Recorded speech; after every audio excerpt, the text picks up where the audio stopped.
Hello everyone, welcome to this channel. Please like and subscribe. In this video, we are going to talk about the use of future perfect. Future perfect tense adalah tenses yang digunakan untuk menyatakan suatu perbuatan atau peristiwa yang akan sudah selesai pada suatu titik di masa depan dan akan sudah selesai atau terjadi sebelum aktivitas lain terjadi dilakukan di masa depan. Ini menunjuk ke masa depan ya. Future perfect tense dibentuk oleh model will, have, dan past participle. Future perfect tense adalah bentuk tenses yang digunakan untuk menyatakan suatu kejadian yang akan diselesaikan di masa yang akan datang. Ketika kita menggunakan tenses ini, kita membawa diri kita seolah-olah kita pergi ke masa yang akan datang dan melihat kembali kejadian akan selesai pada masa itu. Bahasa Inggrisnya begini. Future perfect tense refers to a completed action in the future. In other words, the tense describes an action that we are predicting for a time. Kita memprediksinya terjadi di masa yang akan datang. Kita menggunakan future perfect tense untuk memproyeksikan diri kita sendiri itu ke depan di masa yang akan datang dan melihat kembali kejadian yang terjadi akan selesai pada saat itu. Kita gunakan yang namanya future perfect tense. Jadi kita melihat ke depan ini selesai di masa yang akan datang. Polanya ada ini. Subject plus will plus have plus past participle. Perfect tense itu ciri khasnya adalah past participle verb 3. Oke, contohnya begini. They will have come tomorrow afternoon. Mereka akan telah datang besok sore. Mary will have moved out tomorrow. Mary akan telah pindah besok. Kalimat negatifnya ya isi aja kata not.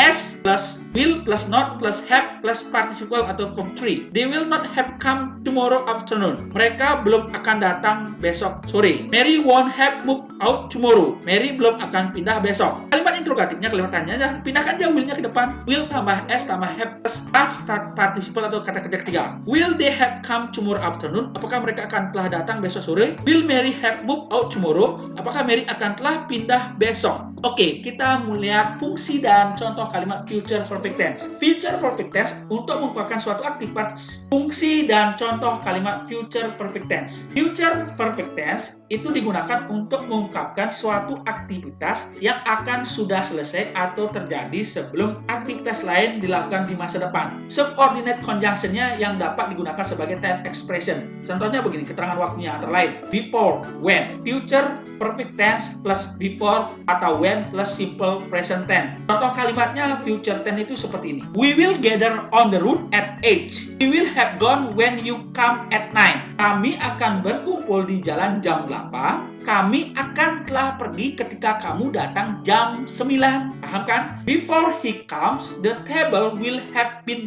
prepared. Sebelum dia datang, meja akan telah dipersiapkan. Terus lanjut yang fungsi kedua. Future perfect tense itu untuk menunjukkan bahwa suatu aksi akan telah selesai pada suatu waktu di masa depan. Penanda waktu yang digunakan antara lain at this time, next week, or months, pada waktu yang sama pada saat ini di minggu atau bulan depan, by this time, next week, or month, selamat-lambatnya waktu yang sama pada saat ini di minggu atau bulan depan. By next Sunday, tidak melebihi minggu depan. By 9, tidak melebihi pukul 9. Tomorrow, besok. On the 15th of May, pada tanggal 15 bulan Mei. In 3 years time, dalam waktu 3 tahun. Contoh kalimat future perfect tense ini. Contohnya ada 4 saya kasih.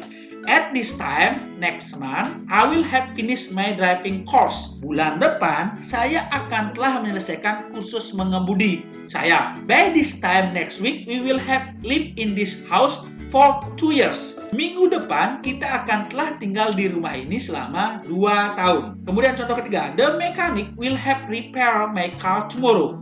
Mekanik atau montir akan telah memperbaiki mobil saya besok. On the 15th of May, it will have been 2 months since we met for the first time. Tanggal 15 Mei akan menjadi 2 bulan sejak kita bertemu pertama kali. Nah, supaya lebih paham, coba kita latihan. Coba kondisi situasi nomor 1 ini coba dijadikan bentuk past perfect. We will be studying English. Kami akan sedang belajar bahasa Inggris. Oke. Nomor 1 ini jawabannya B. Perhatikan rumus yang digunakan future perfect tense bentuk positif adalah S tambah will, shall plus have plus verb 3 atau past participle. Jadi kata kerjanya menggunakan verb 3. Jadi ini, we will have studied English.